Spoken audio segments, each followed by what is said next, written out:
Aquí estamos esta tarde en Santander, en este marco incomparable, en el Centro Botín, al que damos las gracias a la librería Gil por haber organizado todo esto de esta manera tan sublime. Y tengo a mi lado a dos grandes traductoras, a un editor también independiente como yo, Giuseppe Grosso, de Alta Marea. También traductor. También traductor. Yo también soy traductora, soy la editora de Tres Hermanas y Esilonia.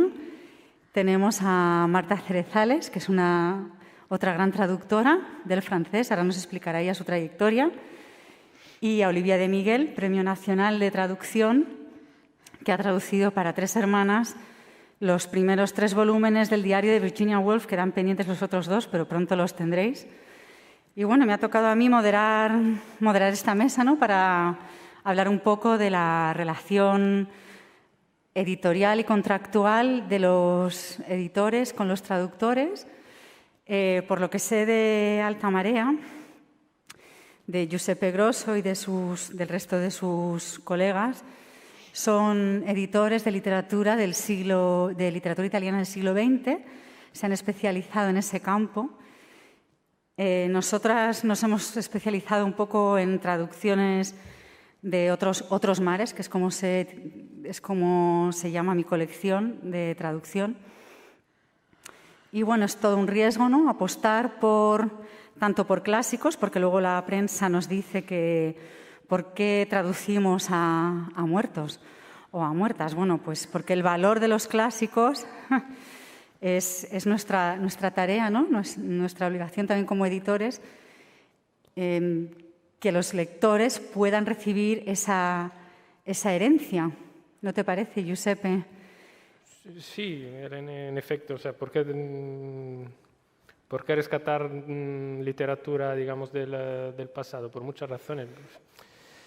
En nuestro caso, la literatura italiana, a partir de los años 50 hasta los 70, es un refugio seguro y una apuesta segura. Yo creo que de lo mejor que ha dado la cultura europea en los últimos 50 años, pues buena parte de esto viene justamente de las letras en general, del campo cultural italiano, y había por lo menos nos parece que ha habido mucho desconocimiento con respecto a la literatura italiana, muchas cosas que se han publicado y se han caído en el olvido, y en general poca relación entre Italia y España por lo cercana que están culturalmente, lingüísticamente. Por lo tanto nos parecía que merecía la pena hacer ese trabajo de construir un puente, uno más por lo menos, digamos, entre los dos países, y rescatar todo lo bueno que ha pasado, digamos, desapercibido. Que hay cosas que merecen la pena publicar que no sean, digamos, de autores muertos. Las hay, de hecho lo hacemos. Publicamos menos de autores contemporáneos, pero intentamos hacerlo también, forma parte, digamos, de la misma misión de difusión de la cultura italiana en España, pero pues también por gusto personal, porque decíamos antes, somos independientes, pues hacemos lo que queremos. Lo que nos da la gana. Nos gusta más ese periodo y ese tipo de literatura, con lo cual, pues no sé, para nosotros gozamos literalmente, es un honor poder publicar Pavese, Pasolini. Y ya que hablamos de traducción, pues lo hacemos, que es también el granito de arena que aportamos, digamos, con traducciones nuevas, porque sí, ya si no tiene poco sentido, digamos, volver a rescatar una traducción, a no ser que, bueno, a veces, digamos, sí merece la pena, pero no siempre. Y sí que intentamos proponer siempre traducciones nuevas, porque las traducciones, pues como las personas, como los lectores, pues envejecen y hay que, como decía nuestro compañero antes, sacar, ¿no?, con la espátula la mugre y los mejillones que el tiempo, digamos, deposita sobre la traducción, pero sobre la lengua en general, ¿no? Entonces, pues ahí tenemos un trabajo muy cercano con los traductores para que puedan dar nueva vida a esos textos y que puedan vivir lo más posible. Sí, bueno, es nuestra labor también con los traductores contemporáneos que adaptan a veces traducciones de los clásicos, porque el castellano pues fluctúa, ¿no?, varía.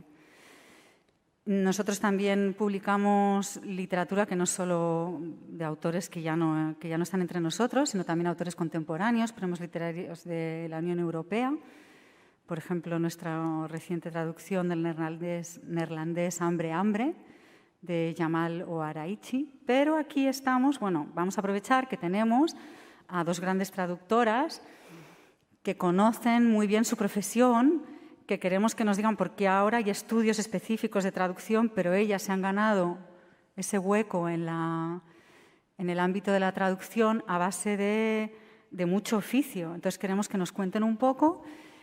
Si te parece, Marta, empezamos por ti. Marta Cerezales o Olivia. Bueno, yo, pues ella te da paso, pues te doy a ti paso. Bueno. Olivia y Miguel, que viene de otro mar, el Mediterráneo, para estar aquí, ha venido on time, para contarnos cuál es su función como traductora. Luego ya hablaremos, ¿no?, de todas estas, de la asociación, de las tarifas, etcétera, que también figuraba un poco en el programa. Pero cuéntanos, Olivia. Bueno, pues buenas tardes y gracias por la invitación a estar en este foro, que me parece muy interesante. A ver, yo he traducido siempre pues para editoriales más, pues no sé, para Siruela, para El Acantilado, para Lumen, ya editoriales consolidadas. Un poco cuando Cristina me propuso la traducción de los diarios de Virginia Woolf, me pareció tan valiente y tan arriesgado y tan emocionante el proyecto que decidí colaborar con ella. Eso coincidió también con un momento en el que yo ya me había jubilado de la facultad, tenía más tiempo y dije, ahí me lanzo, porque me parecía un proyecto maravilloso. Y siempre me había extrañado, además, que grandes editoriales como Lumen, que habían tenido durante tantos años los derechos de Virginia Woolf, no hubieran nunca abordado la traducción íntegra de los diarios, que son unos documentos extraordinarios, no solamente para los que quieran saber de Virginia Woolf, sino para cualquiera que le interese el modernismo anglosajón e incluso la historia, la política de todos esos años que van entre las dos guerras, entre el 15 que empiezan los diarios y el 41 que terminan. Siempre me había parecido muy extraño que no se abordaran. Se habían traducido unos extractos, diríamos, 3 pequeños volúmenes, que suponen como una quinta parte de los diarios completos, pero esto no. Entonces me pareció una heroína. Dije, esta es mi héroe, ahí voy. Y la verdad es que está siendo un trabajo, pues bueno, con sus tiras y aflojas, los momentos que estamos pasando, pues bueno. Pero para mí está siendo muy interesante el trabajar así mano a mano con un editor o con una editora en este caso, y estar ahí en el proceso, porque una de las cosas más tremendas que me parece es la desconexión de los actores que están implicados en la producción de un libro, ¿no? Cómo está el editor por un lado, el traductor que está en su casa, el corrector que casi nunca tiene contacto con el traductor. Es decir, en lugar de haber como una interacción en todos los actores que toman parte en el proceso y en la fabricación de ese libro, y que además todos persiguen el mismo objetivo, que el resultado final sea algo bien hecho. Pues muchas veces, sobre todo en los grupos más grandes, parece que no tenga eso ninguna importancia. Hay una desconexión total. Me pareció muy interesante y me está resultando muy interesante esta colaboración estrecha en la que comentamos, colaboración. Ella hace su trabajo, yo hago el mío, pero hay un diálogo abierto, una interlocución que yo creo que es muy provechosa para el resultado ese final del libro. No sé, me parece que sería algo a señalar. Las pequeñas editoriales, a mí me parece que frente a los grandes grupos, tienen que hacer de eso una marca, un valor añadido, el decir, bueno, importa la traducción, claro que importa, no es igual una birria que el original es una obra literaria y el resultado final es, pues no sé, un prospecto de farmacia, no. Tiene que ser también una obra literaria. Entonces, yo creo que es importante porque los lectores cada vez más dicen, quiero a ver, ¿de quién es la traducción? Lo miramos los traductores, pero también los lectores documentados, que los hay, ¿eh? No todos son unos ceporros, el lector sabe también, pues quiere una traducción que le dé la certeza de que lo que va a leer merece la pena. Yo he llegado a escribir a editores pidiendo la devolución de los 13 euros que valía el libro. Porque si compras una lavadora y no funciona, ¿qué pasa? Que la devuelves, que tiene una garantía. Pues yo, con unos errores y unas cosas que dices, pero ¿esto qué es? Entonces, a mí me parece muy importante la calidad de las traducciones y la cercanía en el proceso de producción de un libro en una editorial pequeña entre traductor, editor, corrector, me parece fundamental para conseguir un resultado final más aceptable. ¿Tú también piensas que la relación debe ser estrecha con el editor en el proceso de traducción? No solo ese sentarse frente a la palabra, frente al texto, sí, y llegar a tener esa vocación de traducir, de interpretar el texto fielmente. Yo creo que la traducción es una recreación, por lo tanto tiene una parte creativa y el traductor debe acercarse lo más posible a la idea del autor y con mucho respeto, pero al mismo tiempo, además debe ser, yo creo que el traductor debe ser, depende mucho de la lectura que haga del libro, o sea, debe ser el mejor lector de esa obra, según dice Mangel, y estoy de acuerdo.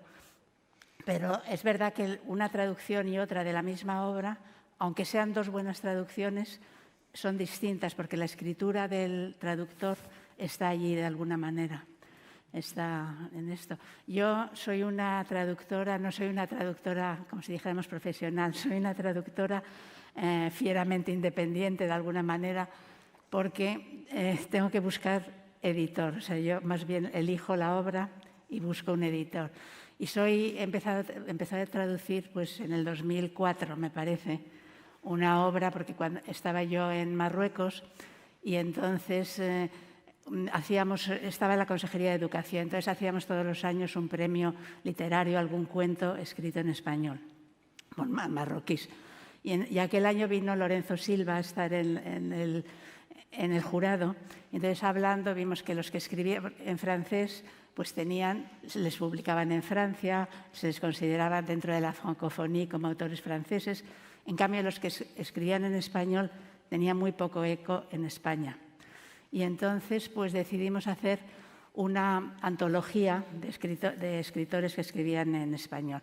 Y Lorenzo Silva se fue, otro compañero que también participaba, pero también se fue de Marruecos. Yo me quedé recibiendo las cosas de los autores, entonces pensando un poco en la complejidad lingüística que hay en Marruecos, decidimos que el libro tuviera tres partes. Una parte con algún escritor que escribiera en francés, traducido, la parte principal de cuentos escritos en español y otra parte de cuentos escritos en árabe, que nos traducían los profesores de la universidad.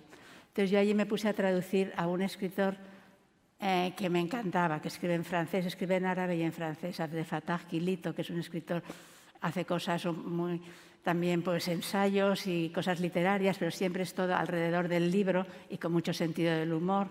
Y entonces pues traduje unos cuentos. Y a partir de ahí, pues sin darme cuenta me convertí en la traductora de este escritor. Ya he traducido 6 libros de él en distintas editoriales, tengo que presentarlo, pues 2 libros estuvieron en Losada, otro en Turner, otro en Menos Cuarto, 2 aquí en una editorial del Desvelo, y ahora hace 2 meses me ha mandado él una nueva obra que ha estado escribiendo en el confinamiento, o sea que se la tengo de momento un poco apartada. Entonces he estado traduciendo esto y luego he traducido algunas otras cosas, de cosas del siglo XIX o cosas así. Últimamente un libro que se llama Negro soy, negro me quedo, que es sobre un autor, un poeta, Aimé Césaire, que también era un político de Martinica, del neocolonialismo. Y ahora se me ha creado otra adicción con otra escritora que traduje el año pasado. Es una escritora que se llama Lydie Salvert, que tuvo En el 2004 tuvo un premio Goncourt y yo traduje una obra que se llama Siete mujeres, que escribe sobre 7 escritoras, entre ellas Virginia Woolf, Emily Bronte, Ingeborg Bachmann, Colette, bueno, una serie de escritores. Lo escribe de una manera muy personal y a mí me encantó traducirlo y se ha publicado. Y ahora, pues tuve contacto con ella y ahora estoy traduciendo otra obra de ella que cuando traduzca, pues que estará muy bien. Y entonces lo que voy haciendo es libros que me gustan generalmente y busco, o sea, soy una traductora en busca de editor, más que Bueno, que me encargan alguna cosa, pero sobre todo, y eso es trabajo, porque se escribe muchas veces de editores que no contestan o que no, esto, y bueno, pues estoy en eso. Yo, la verdad es que no vivo de eso, porque si no, no podría vivir, porque voy mientras que voy esto, pero me encanta, la verdad. Yo las traducciones que hago las hago con muchísimo entusiasmo e intentando reproducir pues, un poco como todo el estilo del autor, el ritmo que tiene. O sea, a veces pues, diciendo esta palabra es exactamente esta, pero habría que buscar otra más corta para conservar el ritmo que tiene la frase, etc. Entonces, lo hago con entusiasmo y me gusta mucho hacerlo. Eso es un poco mi papel de traductora. Gracias, Marta. Sí, yo creo que lo que nos mueve a los editores al contratar una traducción también es el entusiasmo, la admiración o veneración de la que se hablaba esta mañana por el traductor, por cómo respeta el lenguaje o por su conocimiento exhaustivo del mismo. Luego también a ti como italiana, ¿no? Hay un dicho, ¿no? Que es traduttore traditore, ¿no? Respecto a la fidelidad del traductor con el lenguaje o a la libertad que tiene como el traductor como creador. ¿Tú qué piensas, Giuseppe? Que es traidor si se deja pillar. Si no se deja pillar, pues nada. En el sentido que forma parte del arte, bueno, hablando de arte, de la técnica del traductor, pues llevar el texto a su lengua, a su propio terreno. Y tampoco hace falta que la traducción se apegue al texto original, sino que devuelva de alguna manera el espíritu, la intención del autor, la forma, el ritmo. El ritmo es muy importante a la hora de traducir, ¿no? Y entonces, bueno, tampoco se trata de ir a mirar con lupa si esa palabra era así o era así, ¿no? Con que devuelva ese... Y a la hora de elegir un traductor, pues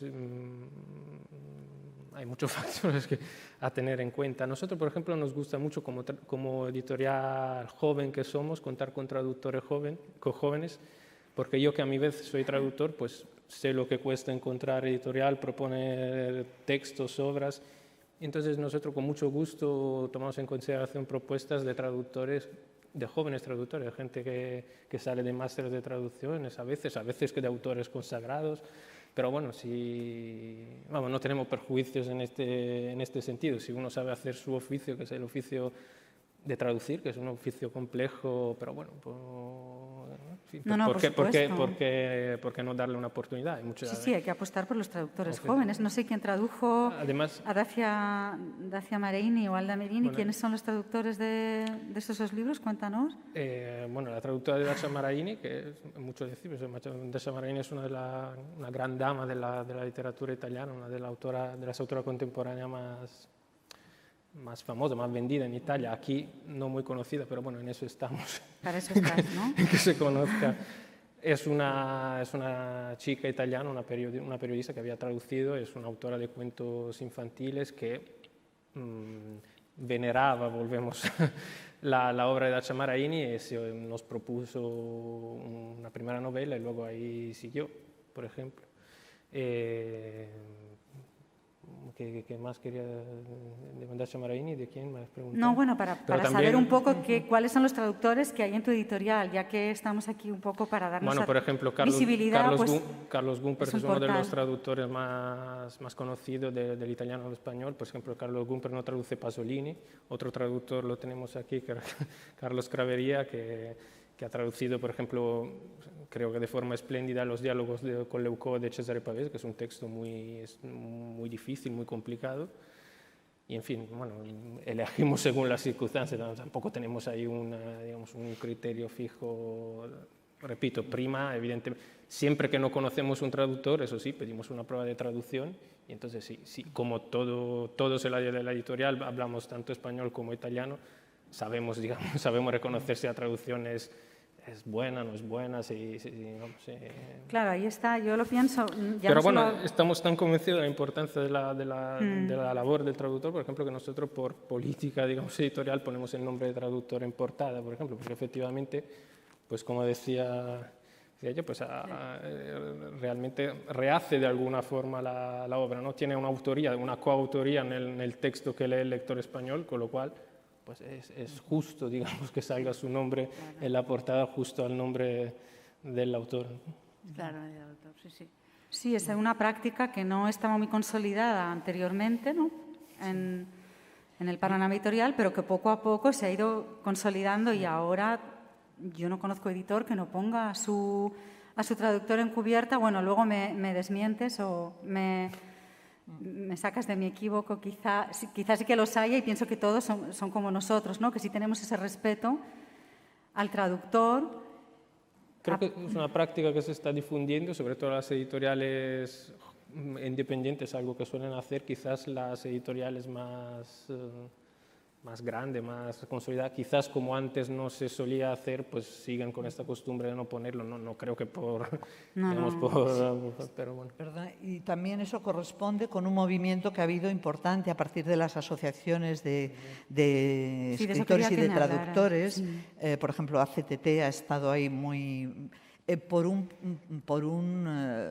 diríamos, por una visibilización de los traductores, que eran como figuras invisibles, que estaban ahí. Pero yo creo que ha habido ahí mucha presión para que, si no se paga bien, por lo menos que se visibilice, que no sean también invisibles y mal pagados, ¿no? No sé, yo respecto a lo que decías de los traductores, bueno, no sé si se puede charlar así entre nosotros. ¿Sí? Respecto a lo que decías de los traductores jóvenes, a ver, no quiero que se me malinterprete. Ojo con los clásicos y los traductores muy jóvenes, porque yo voy viendo últimamente una cantidad de romanos con el rol expuesto tremenda, unas faltas de récord tremendas. Yo te lo digo porque he estado 22 años en la Facultad de Traducción desde que se abrió en la Pompeu Fabra en Barcelona como profesora, y hace ya 20 años monté un máster de traducción literaria también en la Pompeu Fabra, que aún sigue. A ver, la gente muy joven, y yo te lo digo porque también fui una traductora joven y luego he visto lo que traduje en aquellos momentos con un poquito de horror a veces. Ojo qué tipo de libro se les da. Quiero decir que las editoriales también tendrían que tener en cuenta qué libros, por ejemplo, yo creo que son estupendos para empezar la literatura juvenil, infantil, quizá la literatura moderna, que es con un lenguaje próximo, pero a veces en los clásicos igual es mejor tener un poquito más de background literario, de conocimiento del mundo, de experiencias incluso vitales, ¿sabes? Y intelectuales, emocionales, para ponerte ahí. Yo soy bastante partidaria de a qué traductores les damos unos determinados libros. No todo el mundo traduce lo mismo todo. Claro, no, estoy de acuerdo. De hecho, bueno, para eso está el editor, que en este caso hace el papel independiente de árbitro, digamos, y encarga un libro a un traductor, un libro a otro traductor. Por ejemplo, Carlos, que ha traducido para verse Peina Canas, o Carlos Gumper, bueno, pues tiene muchísimos libros, digamos, su currículum, y traduce Pasolini. Pero bueno, es que nosotros como editorial no solo traducimos clásicos italianos, tenemos una colección de ensayo, una colección de literatura más fresca, más contemporánea. Entonces, bueno, pues sí, ahí, digamos, efectivamente, es que luego vamos conociendo, digamos, nuestros colaboradores, entonces sabemos perfectamente cuando nos entra un título a quién le puede gustar el libro, porque es importante que al traductor le guste también. Bueno, todo se hace, quiero decir, se puede hacer, pero es importante que le guste el texto. Pero eso es una labor importante del editor, el saber a quién da cada libro. Claro, ¿no? porque también, bueno, cuando traducimos de otras lenguas, se trata de ¿cómo sabes que ese traductor, si no te ofrece una garantía, como has dicho tú, que va a traducir bien la obra que le entregas? Si bien porque tiene un premio o porque es un clásico, tienes que confiar, te tiene que ofrecer una credibilidad. Yo cuento contigo, con Gedele de Sterck, con Luis Gao, que ha traducido ahora esta conferencia de Paul Hindemith, de Johann Sebastian Bach. Son gente ya, bueno, que tiene una trayectoria, un musicólogo, una trayectoria con profesionalidad. En el caso de Marta Cerezales, bueno, pero también tiene que haber esa gente joven que a lo mejor tiene un registro, un dominio de la jerga, de la literatura contemporánea, que es necesario bueno, pues que ofrezca su interpretación o recreación, como hablabas tú, Marta, de la literatura, ¿no? Sí, sí. Entonces, bueno, yo quiero ahondar un poco en esto de la asociación, no sé muy bien cómo se fundó, pero supongo que se creó porque el traductor estaba... Si el autor se ve solo, porque sus derechos solamente parece que los defiende él, ahora está el editor, pero el traductor ya incluso está en un eslabón de la cadena que parece ya que se tiene que sustentar por sí mismo y cómo defendéis unos parámetros, unos baremos para que las tarifas se cumplan y que el editor cumpla y que las regalías, pues cuéntanos, porque a lo mejor no se conoce. La vieja historia. A ver, las asociaciones AC Traductores es una sección autónoma de AC, de la Asociación Colegial de Escritores. Y después hay otras secciones autónomas en distintas comunidades, por ejemplo, ACEC en Cataluña, etcétera, en el País Vasco también, etc. A ver, en principio, la Ley de Propiedad Intelectual, creo recordar que es del año 86, y luego en el 97 hay una ampliación de esa ley. Es en nuestra Ley de Propiedad Intelectual, que es una ley bastante progresista para el momento, al traductor se le considera autor de la obra traducida. Y, por tanto, además de tener unos derechos pecuniarios y morales, tiene también esa condición de autor y está sujeto pues, bueno, pues a las condiciones de que 70 años después de su muerte, hasta 70 años, genera derechos su obra, etc. Bueno,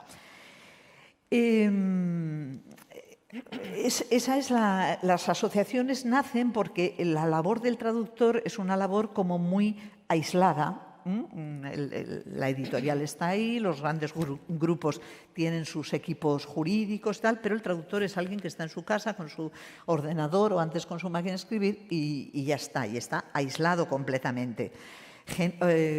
Es un personaje que hace un contrato tipo telefónico, o los que hacemos con la telefónica, es decir, que tú llegas allí y no es que hagas un contrato en el que... No, llegas, este es el contrato, voilà, lo firmas y se acabó. Entonces, bueno, pues esa figura aislada del mundo laboral, pues se vio en un momento en la necesidad de agruparse para, de alguna manera, pelear por sus derechos. Se consigue un contrato, que el contrato sea obligatorio, unos contratos pues leoninos generalmente, que con cláusulas que no se cumplen, etcétera. Quiero decir que lo del contrato sí está ahí, la ley de propiedad intelectual está ahí, pero hasta que el traductor no tenga un control de su obra una vez que sale a la calle, es decir, hasta que no puedas controlar con la tirada, etcétera, pues en realidad estamos mal. Luego tampoco se pueden fijar tarifas máximas y mínimas. No se puede. Sí, es pero, algo... por ejemplo, el italiano, la tarifa del italiano, yo creo que difiere o está incluido dentro de las lenguas romances. Yo sé que las lenguas luego nórdicas tienen unas tarifas bastante superiores. En fin, No, bueno, no, supongo porque que la ley de la competencia parece ser que lo impide. Parece ser, que a mí me parece siempre un cuento chino lo de la ley de la competencia. Pero bueno, es igual, parece ser. Yo creo que es que el traductor tiene que poder vivir de su trabajo, como cualquier otro profesional, ¿no? Sí, eso intentamos los editores, claro, que cada uno de la cadena viva de tiene que su poder trabajo. vivir de su trabajo, porque, no sé, yo, por ejemplo, he sido profesora universitaria toda mi vida y he podido elegir las cosas que quería hacer, los trabajos que a mí me gustaban. Unas veces yo los he propuesto, otras veces me los han propuesto a mí. Pero claro, el que tiene que estar ahí dándole todos los días para poder pagar las facturas a fin de mes y vive, es que es imposible. Y los traductores en general, yo creo que son personas muy formadas, que tienen que poder vivir de su trabajo.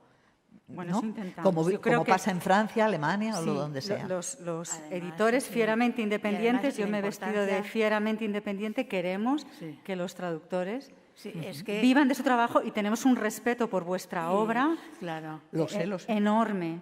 Y hay que ver la importancia que tiene en la cultura mundial la traducción, porque sin traducción solo podríamos leer el idioma que sabemos.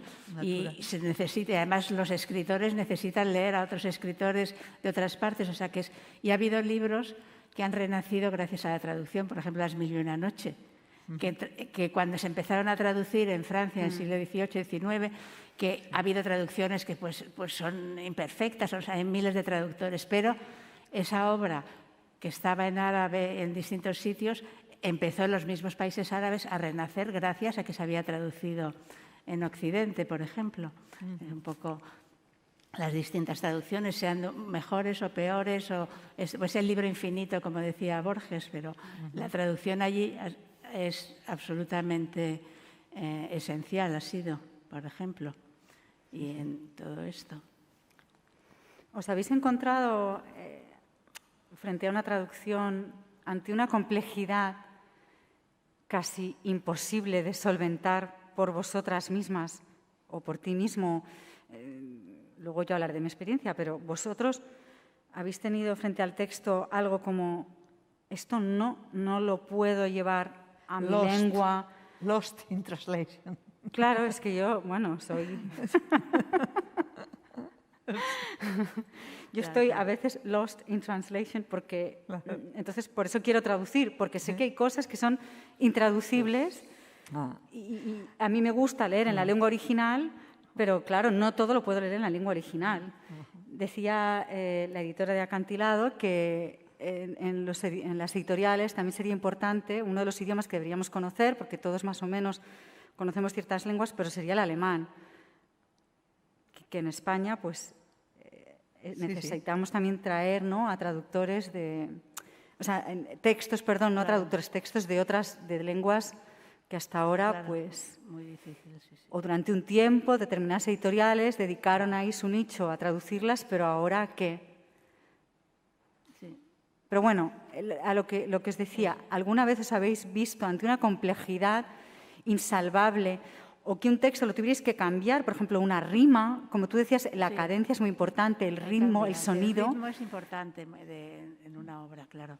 Y coger un poco el tono, el ritmo, todo eso es muy importante. ¿Y cuál es la diferencia, por ejemplo, entre el ritmo del lenguaje francés al lenguaje nuestro, al español? Cuéntanoslo. Es distinto, sí. Pero que se tiene que conservar un poco eso que ha hecho el autor.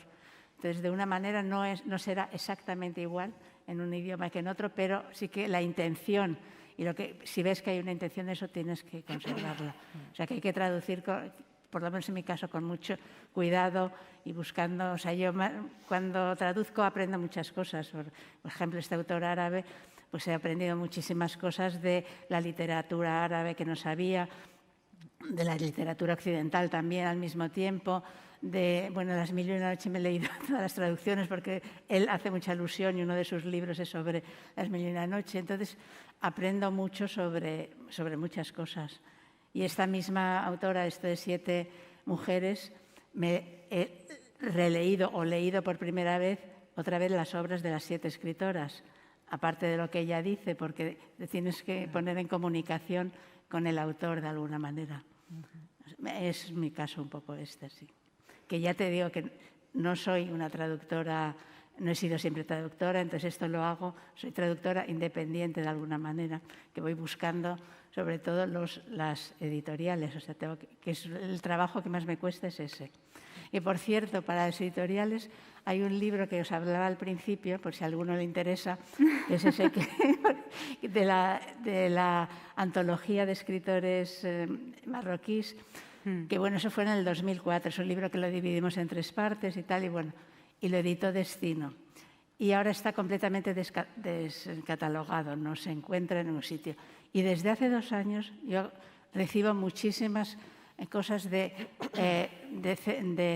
centros Cervantes de Marruecos, que hay 7 en Marruecos, de la Universidad de Agadir, de otros sitios diciendo, ¿y ese libro por qué no se reedita? ¿Por qué no sé qué? Entonces sería una ocasión de reeditarlo añadiendo autores contemporáneos y autoras, porque ahora hay autoras que están escribiendo cosas muy buenas. Lo digo por si a alguien le interesa, que además se podía pedir una ayuda al Instituto Cervantes, yo creo, para la reedición de ese libro, porque interesa mucho en los Cervantes y en los departamentos de español de los países árabes, me imagino. Está esto, pero bueno, eso lo lanzo. A veces no se publican estos libros por puro desconocimiento. Sí. Por eso es importante tener este tipo de encuentros, que agradecemos nuevamente a Paz, a la librería Gil y al Centro Botín, porque permiten que nos conozcamos, que hay cosas, sí. Que sepamos, bueno, sí, pues... esto yo ya me había casi olvidado de ese libro, pero es que ahora de repente me han venido del Instituto Cervantes de Tánger, del de Fez, de esto, y de Agadir, o sea, me van llegando muchas cosas diciendo, ¿y ese libro dónde se puede encontrar? No sé qué, tal. Y claro, sería una reedición un poco añadiendo otros autores, porque podría estar bien. Se llama, le habíamos puesto de nombre La Puerta de los Vientos, que es una de las puertas de la muralla de Rabat, y entonces nos parecía que pasan vientos el francés, el español, el árabe, todo esto por ahí, y es un libro muy interesante que puede, esto, por si a alguien le interesa. Giuseppe, cuéntanos tú qué libro es el que tú has traducido. Pues el último que he traducido ha sido Fariña, el italiano, y bueno, no me parece, o sea, no era un libro que entrañaba especiales dificultades, salvo, digamos, todo el sustrato cultural gallego, que eso es complicado de devolver, porque, bueno, pues que claro, un español piensa en Galicia y tiene ciertos estereotipos, ¿no? Cierta imagen mental, se construye un universo que el italiano no se construye. Entonces, bueno, un poco de maña, un poco de notas, aunque alguien dice que son las derrotas del traductor, no las notas, pero bueno, en fin. No me ha parecido un libro especialmente complicado de traducir, aunque tuviera sus cosas, sus dificultades, sus cosillas. Y ¿Has podido tener relación directa con el escritor? Sí, con Nacho Carretero, sí. Hemos hablado directamente en muchos casos. Ahí ha sido una relación directa, no mediada por la editorial, digamos, ni la española ni la italiana. Y sí, si tenía alguna duda puntual, sí se la consultaba. Y entonces, bueno, estando el autor vivo, hay que decir que es todo más fácil porque, bueno, si hay un impasse o una cosa que no se entiende bien, pues siempre puedes preguntar a la fuente directa y eso es un lujo. Evidentemente no siempre se puede dar el caso.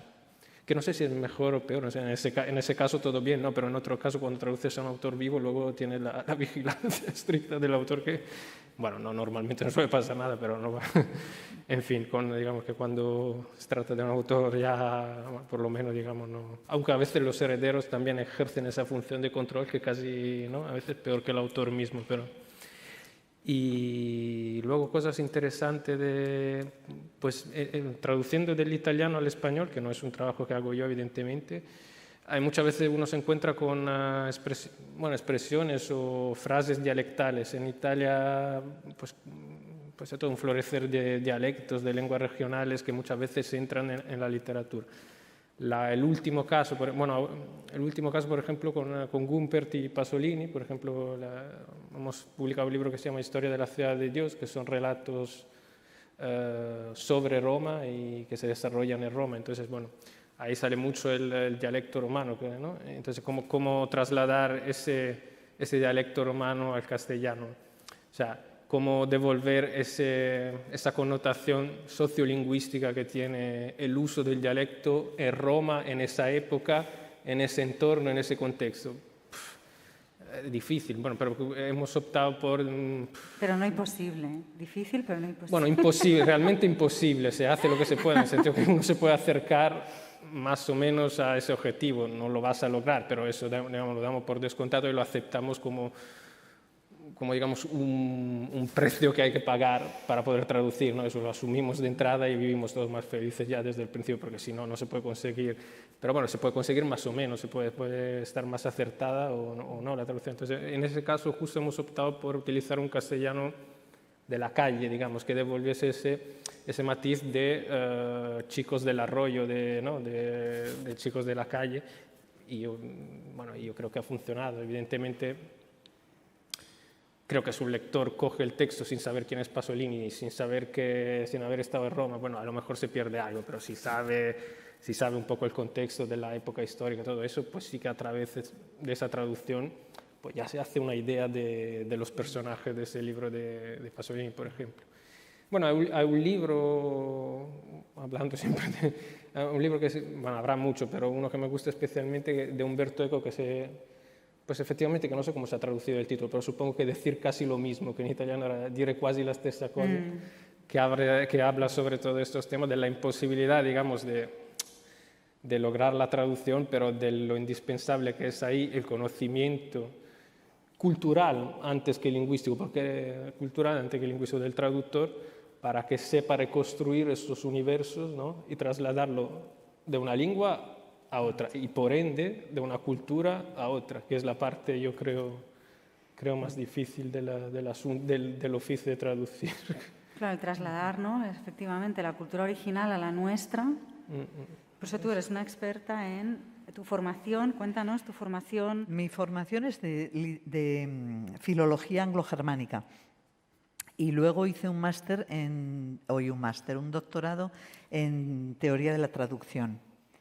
Y en teoría de la traducción hice mi tesis doctoral sobre la recepción del modernismo anglosajón en español, ¿no? ¿Y cómo te imbuiste de la cultura anglosajona? Eso es lo que pues, porque en su caso que está claro, ¿cómo porque me él es imbuí? italiano. Pues a Sí. ver, yo me imbuí en los años 70, estuve viviendo en Londres, volví, hice filología inglesa, en los 80 me fui a Dublín, estuve allí viviendo otros 2 años en Dublín. Durante años pasé temporadas en Nueva York, iba y venía, iba con grupos de estudiantes, estaba allí un par de meses, luego venían aquellos estudiantes aquí. Leyendo mucho y estudiando mucho. Y en los 80 encontré, yo no empecé a traducir hasta los 80, ya era, no era una nena. Y ahí encontré un profesor en el Instituto Norteamericano en Barcelona. Había un profesor que empezó a dar cursos de traducción literaria. Él es un poeta y traductor y tal, que se llama Sam Abrams. Entonces, a mí me presentó a 2 autoras que han sido como muy importantes en mi vida. Una fue Kate Chopin, El despertar, que me lancé, la traduje, fui a Madrid, se la llevé a Hiperión, le dije, hombre, ¿cómo has podido vivir todo este tiempo sin editar esto? Y la edito. Y la otra fue Marianne Moore, que es una poeta modernista norteamericana, de la generación de Pound y Eliot. Y esta mujer no entendía absolutamente nada cuando la leí. Él me la dio a leer, me dijo, tómala porque esta es tu poeta. Yo la leí, no entendí nada, dije, yo no sé cómo este hombre dice que es mi poeta, pero bueno. Y le dije, mira, Sam, no entiendo. Dijo, no seas vaga y sigue leyendo y ya. Y me pasó una cosa, hay un poeta norteamericano, ¿cómo se llama? Randall Jarrell, que dice que la poesía de Moore, dice, lo que no entendí casi nada, pero lo que entendí me gustó y lo que no entendí me gustó todavía más. Y Oden también dice lo mismo, que cuando la leyó no entendió nada. Pero yo me enganché también a ese no entender y empecé como una labor detectivesca con ella, y es una poeta muy difícil, pero muy difícil de traducir, dificilísima. Pero yo me enganché y me lo pasé muy bien durante mucho tiempo y ya os digo, hice mi tesis doctoral sobre ella. Cuando terminé fui a Valcorba y le dije, mira, voy a preparar una antología de esta poeta. No vamos a vender nada, tal, igual. Pero bueno, él era un editor potente y que le gustaban también los retos. Y me dijo, vea, vale, venga, prepárala. Y la preparé y bueno, y salió la antología de poesía de Moore que se llamaba Pangolines, unicornios y otros poemas. Y a partir de ahí, Lumen me propuso hacer la poesía completa, que me dio un poco de pereza porque yo ya había seleccionado lo que más me gustaba pero me pareció que también se merecía ya que había trabajado tanto sobre ella, que merecía una edición potente. Y bueno, y salió en Lumen la poesía completa y bien, y le dieron el Premio Nacional, o sea que muy bien. Ese quizá ha sido el libro más difícil, pero yo me he especializado un poco en obras difíciles, ¿eh? Siempre he traducido cosas difíciles, porque para Siruela hice cosas también. Un autor se llama Barry Hanna, que ahora sus libros ese libro está descatalogado, que es una maravilla, pero con lo que decías tú, con mucho dialecto del lenguaje de los apalaches, que es que ahí te das cuenta que no traduces lenguas, traduces culturas y no tenemos un equivalente.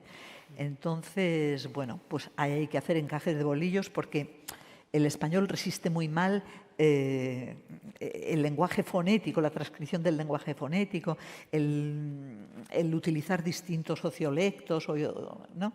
Porque enseguida suena a cubano, andaluz, que a mí son opciones que no me gustan nada. Pero claro, algo hay que hacer con esa diferencia.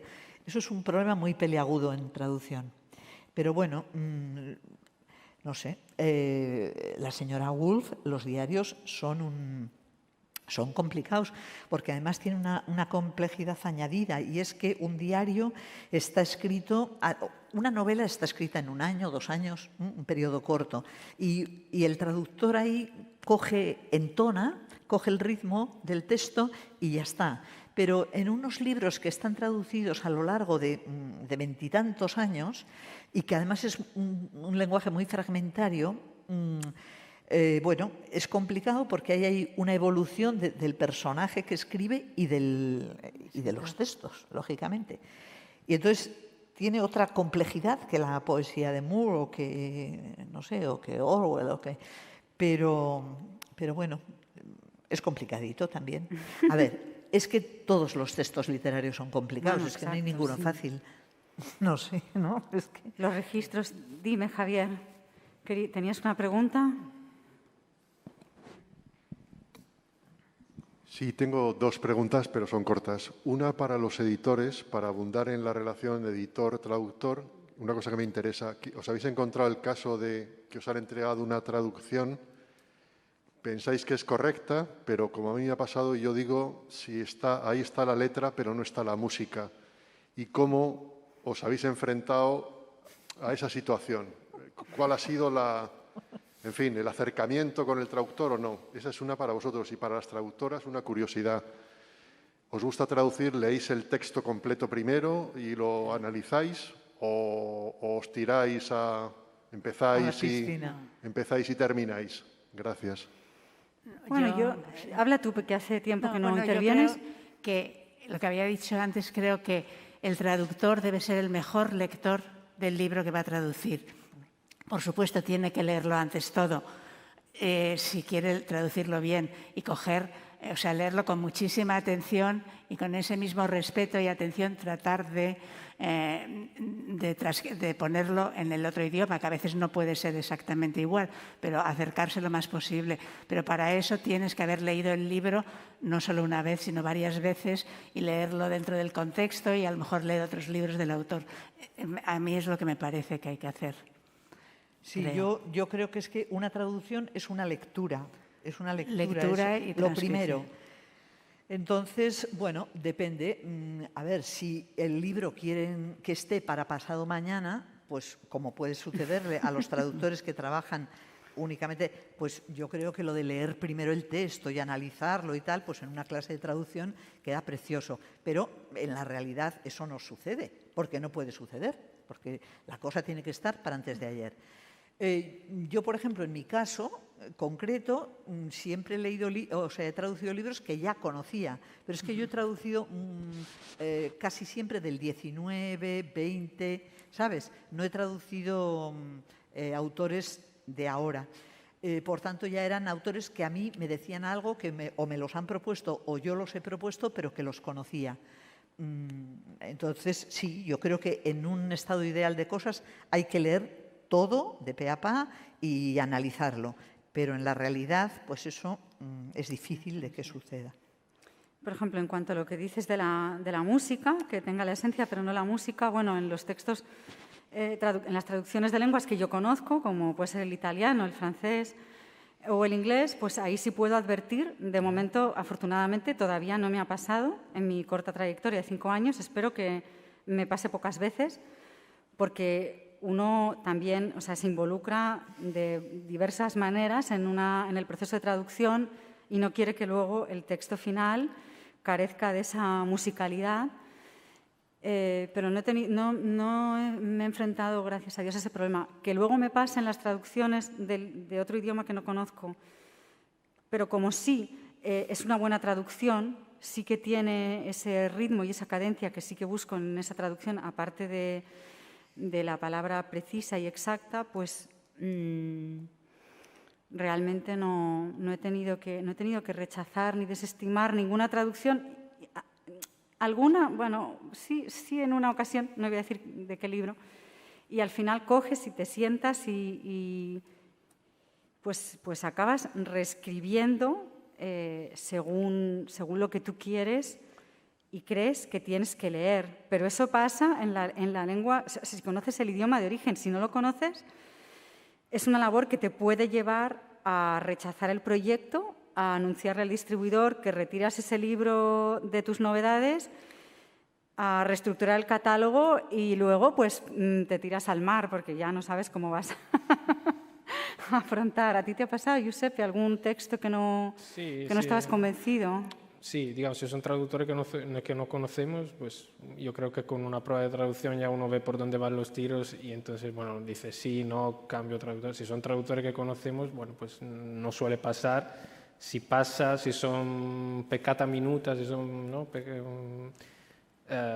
se arreglan en corrección con un buen corrector de estilo. Y si son pecados mortales, pues ya pues, se desestima la traducción o no sé. Pero bueno, también depende, si el traductor es un buen traductor y sabe lo que hace, se deja corregir. Se da en pocos casos, pero bueno, nos ha pasado, el corrector que no se dejan, el traductor que no se dejan corregir. Ahora, ahí es un poco más complicado, pero bueno, si es un traductor que conoce su trabajo y por tanto sabe que su traducción tiene que ser cotejada, corregida y todo eso. Si hay algo que no funciona, pues bueno, suele haberlo, porque nadie es perfecto, pues se puede limar en la fase de corrección de estilo y a veces, pues, bueno, digamos que ese labor lime sale bien y no ha pasado nada, digamos. A veces llegan traducciones perfectas que tú te sorprendes de lo bien que lo ha hecho y eso es lo mejor, cuando eso pasa, es lo mejor, ¿verdad? ¿no? Sí, bueno. Pero un buen corrector es un tesoro para un traductor, ¿eh? Pues sí. Yo, desde También, luego, me claro parece que sí. maravilloso. Sí. Un buen corrector es que es básico para que el producto final quede cuadrado. Sí. Yo lo agradezco mucho. Cuando me encuentro un buen corrector, digo, ¡ay, qué bien! Pero gracias a Dios yo creo que en España contamos con muy buenos traductores. ¿Estás de acuerdo? O sea, realmente, bueno, son pocas veces las que ocurren. Luego, como te digo, italiano y español son dos. Hay mucho por donde elegir, digamos, porque hay muchos traductores del español al italiano y al revés, con lo cual sí hay mucha. Que es un arma de doble filo al mismo tiempo, porque luego hay mucha gente que, como el italiano y español se parece mucho, hay mucha gente que cree saber italiano o cree saber español al revés y no, pero bueno. El traductor como traductor profesional es otra cosa, evidentemente, ¿no? Pero bueno, a veces llegan propuestas de traducción, me han traducido esas páginas, y dicen, bueno,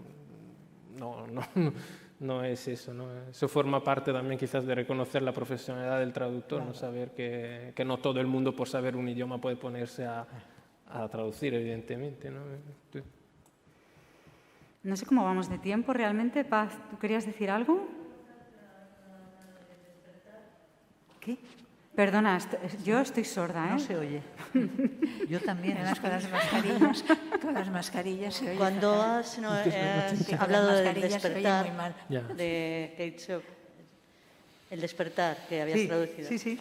que lo recuerdo perfectamente el libro, además, cuando... Sí, el de Hiperión. Sí, el de Hiperión. Sí. Y hace 2 semanas ha aparecido una nueva edición en la librería, Sí. el de Marmar, Ajá. que yo además le he dicho, se lo he comentado a la gente de... Oye, ¿Pero leer- esa es mi traducción o no? No. No.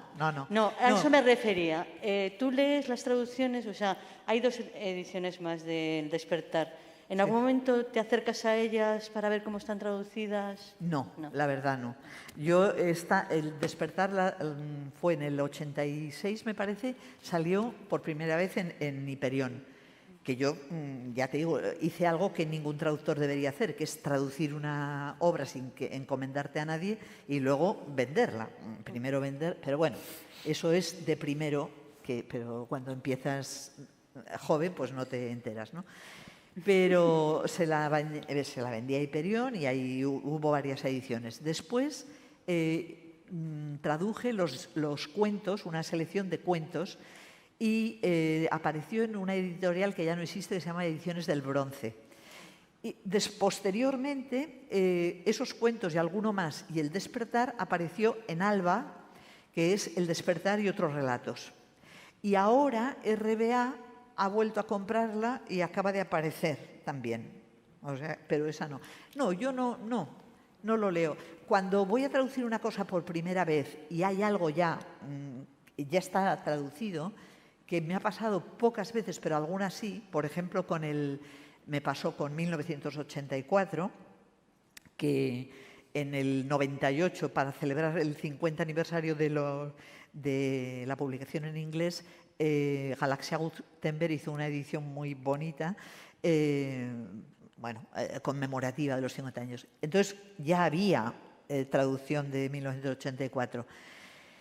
Entonces yo no puedo mirarla primero, porque si no, me parece que ya nada de lo que yo ponga está bien. O sea, que todo lo que está puesto, y eso que en aquella edición era terrible, aquella traducción, pero me entra como una atracción hacia el texto ese que no.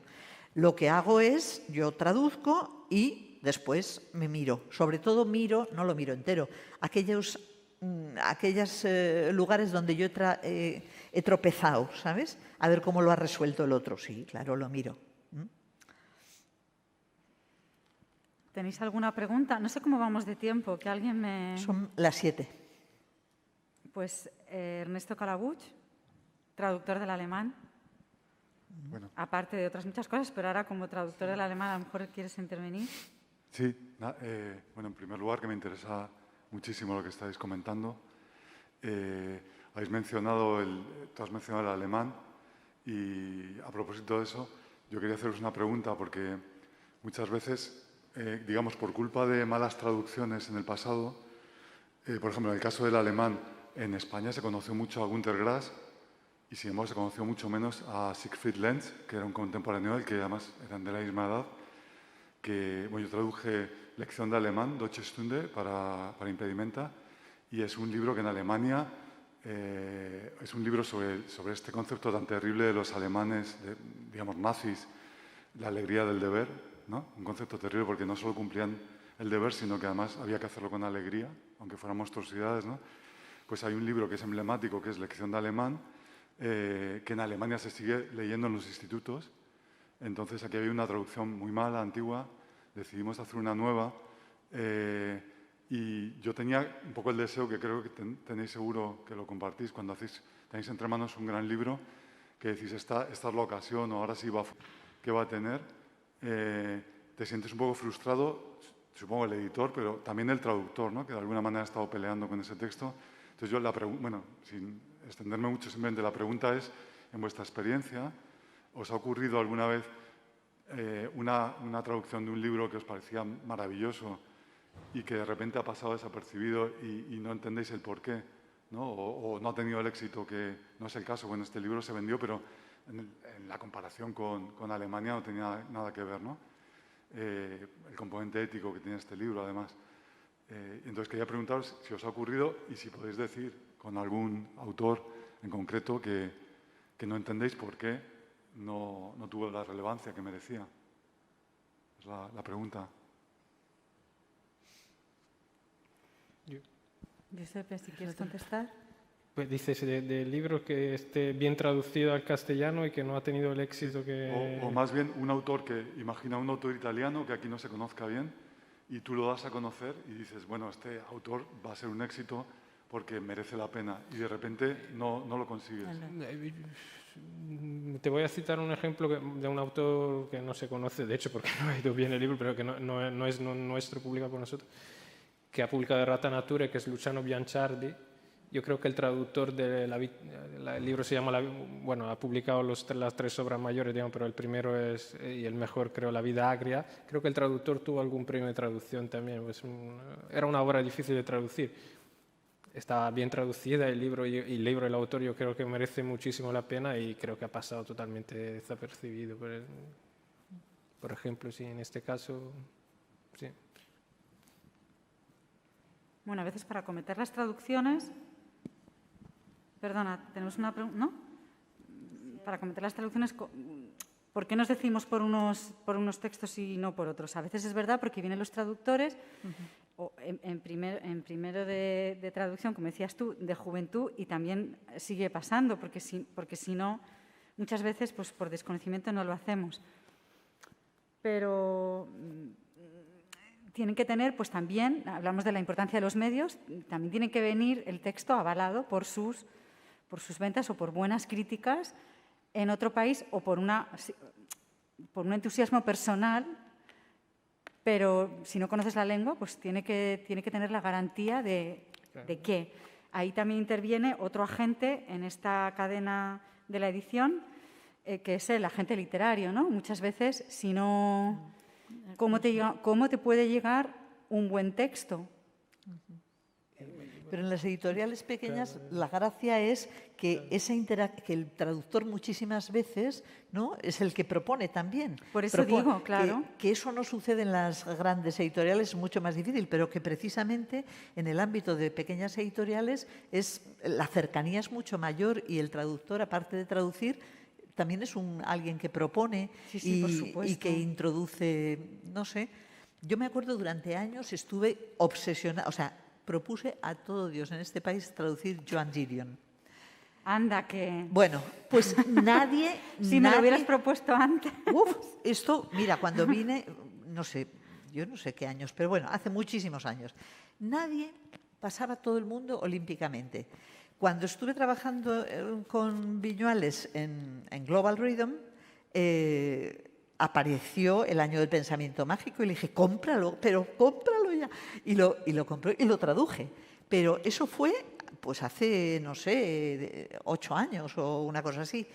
Y había estado proponiéndoselo a todo el mundo y nadie hacía ni un puñetero caso. Es decir, que tiene que haber alguien que proponga y alguien receptivo también a esa propuesta, ¿no? Pero bueno, yo creo que ahora los traductores independientes sí que estamos receptivos a todas las propuestas que nos puedan hacer los traductores, los buenos traductores. Yo creo que aquí los editores que estamos aquí estamos de acuerdo en eso. Claro. No sé si tenéis otra pregunta y de todas maneras no sé cuánto me queda de tiempo para agilizar. Ya tengo que terminar. Ella tiene una pregunta. Sí, no, era lo que ha dicho Ernesto, que yo añadiría que al efecto ese de la magia absolutamente impredecible de lo que es que funcione o no funcione un libro, se une lo que tú has dicho. También, quiero decir, el elemento de la traducción o del cambio de país también entra en esa ecuación tan absolutamente imposible de conocer, ¿no? Se me han venido a la cabeza 2 casos ahora mismo.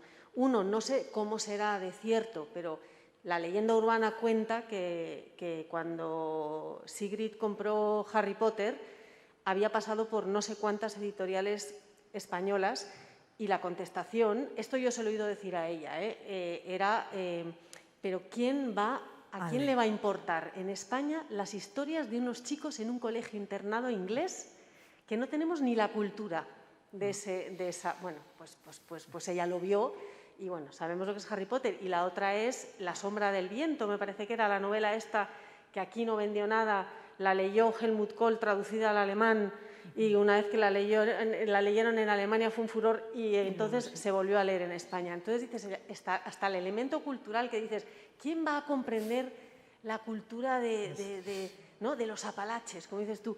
Y no se sabe por qué funciona en China o en Japón o no funciona nunca. Sí. Una frase que repetimos mucho en la editorial es cuando nos evaluamos textos, es demasiado italiano. O sea, cuando es demasiado italiano, pues no lo publicamos porque a lo mejor, ¿no? O sea, efectivamente es un texto que tiene que ver con un momento histórico particular o con algo que efectivamente aquí no se entiende o creemos que no se entiende, que a lo mejor hemos dejado ahí algún tesoro, ¿no? al grito de demasiado italiano. Pero sí, muchas veces, por ejemplo, en nuestro caso, una de las razones por las que descartamos cierto texto es que suponemos que no tendrían el mismo impacto o no levantarían el mismo interés que en Italia. Entonces, ¿para qué? Aunque el libro sea muy bueno, ¿no? Dice, pero bueno, no merece la pena, ¿no? Hay muchos factores, ¿no?, que entran en juego para que algo funcione o no. Es los medios de comunicación, la prensa, el momento también en el que, no sé, hay tantos elementos ahí en juego que es difícil, ¿no? Los intangibles de la edición, sí, a los que nos sometemos por gusto y por... Sí. Bueno, sí. Pero ahí seguimos. No sé si queréis preguntarnos algo más o si tenéis ganas de contar alguna anécdota.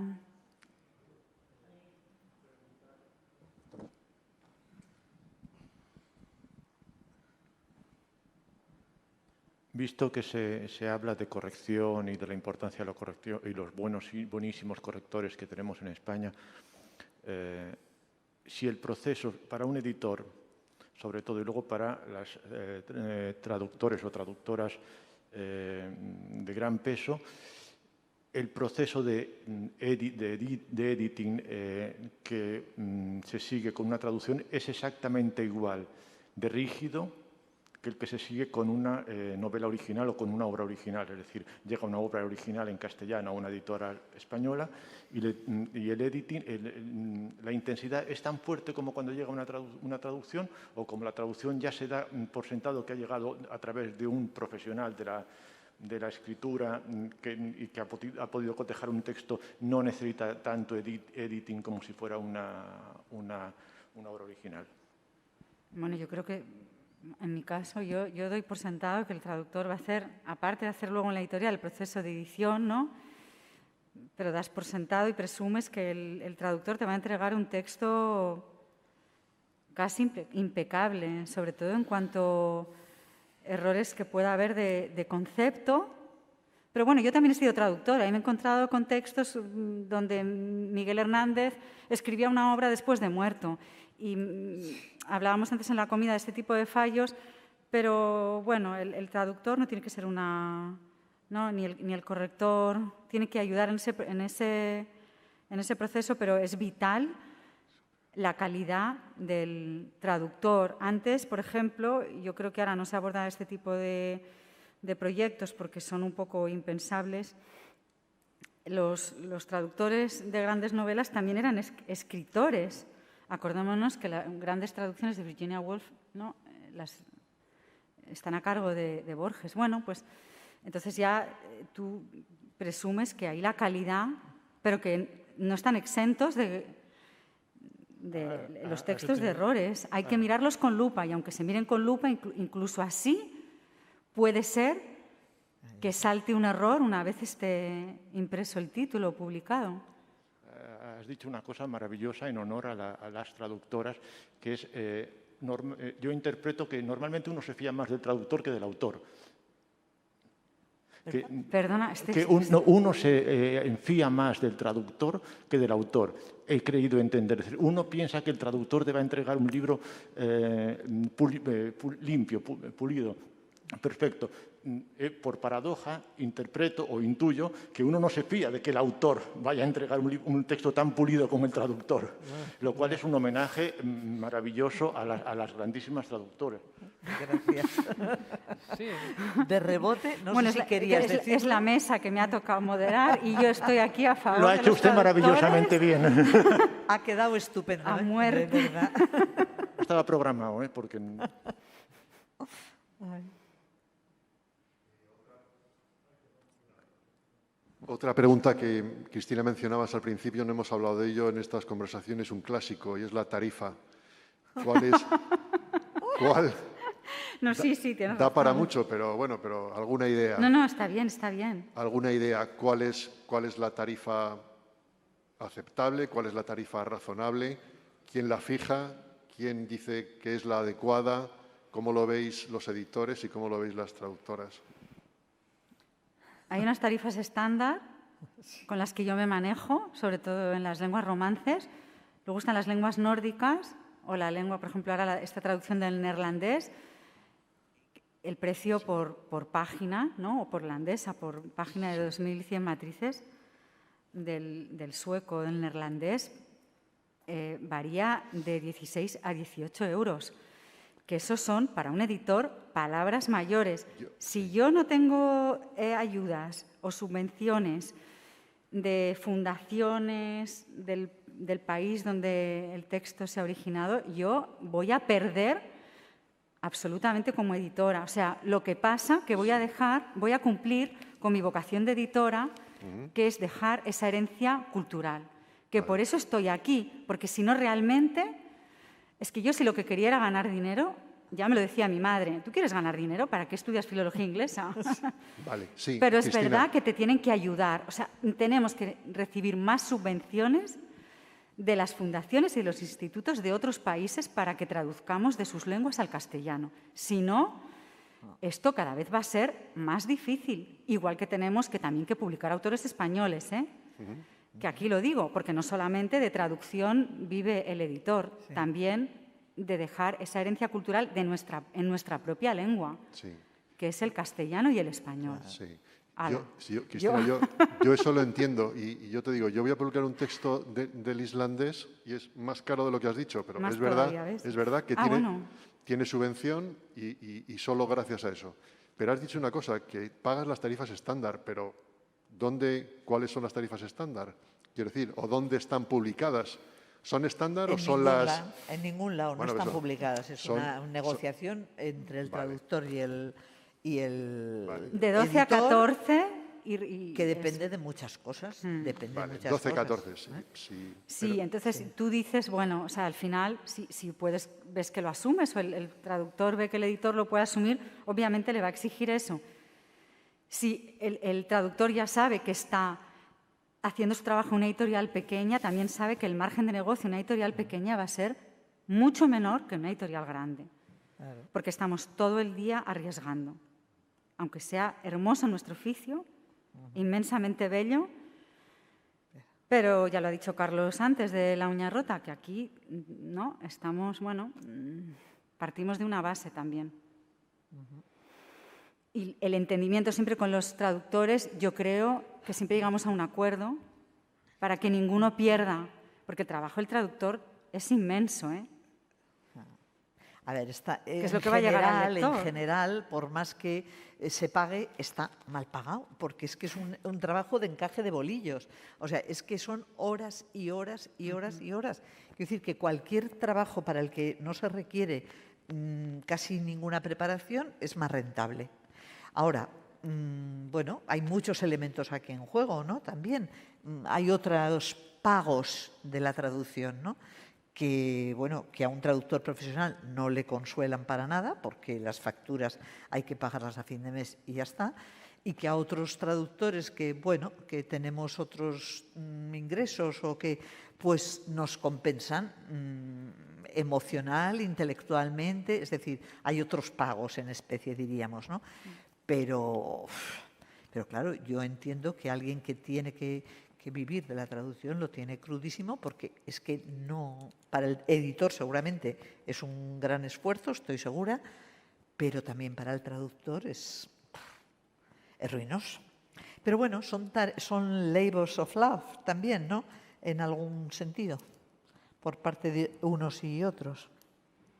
Creo que Paz quiere preguntar algo. Bueno, por contar una anécdota que nos contó en la librería, en una presentación, Silvia Querini. Nos decía que cuando trabajaba en Bruguera tenía unas colecciones de novela policíaca. No sé si os acordáis, tradujeron muchísima novela negra. Y entonces descubrieron que pagaban a los traductores por página y que crecía, el libro crecía porque le ampliaban. Y a mí me hizo mucha gracia, claro, y era por eso, se pagaba muy mal, tenían que vivir y ellos, mejoraban, yo creo que la novela negra. Si se puede decir en 5 palabras, ¿por qué lo vas a decir en una, no? Una cosa así. Sí, más o menos, ¿no? Pero bueno, me hizo mucha gracia cuando lo comentaba.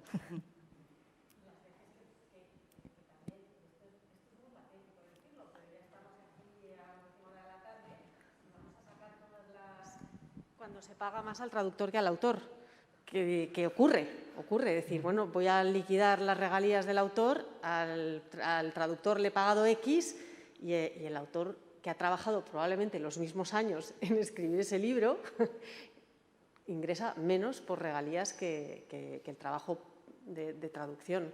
O sea que tiene telita nuestro oficio. Pues sí. Bueno, pero está empezando a estar, yo creo, bastante regulado, ¿no?, en las cláusulas de los contratos, porque cada vez los traductores también, pues, obviamente, aquí consiste todo en crear una especie de, pues eso, en asociarse y en ver cuáles son las lacras, cuáles son las lagunas de los contratos y hay que subsanar para que el editor no se quede, ¿no?, con el derecho de traducción de los textos durante años y años, igual que se han mejorado también los derechos de los autores, para que el texto en manos de un editor no esté más de 5 años y el autor también tenga derecho sobre su propia obra. Pero bueno, pues no sé si queréis seguir comentando algo. Yo, si no, termino. No, ya hemos terminado. A menos que... He estado encantada de hablar con vosotros sobre traducción, porque el amor por la palabra de todos nosotros creo que es inmenso, no se nos discute. Mucho. Y para terminar, acabo con una frase de Cioran que dice que estamos todos embrujados por tantos crepúsculos que al final se convierten en auroras. Así que, amigos míos, a creer en los amaneceres, porque los atardeceres hay que dejarlos atrás. Sí, sí. Gracias a todos. Gracias.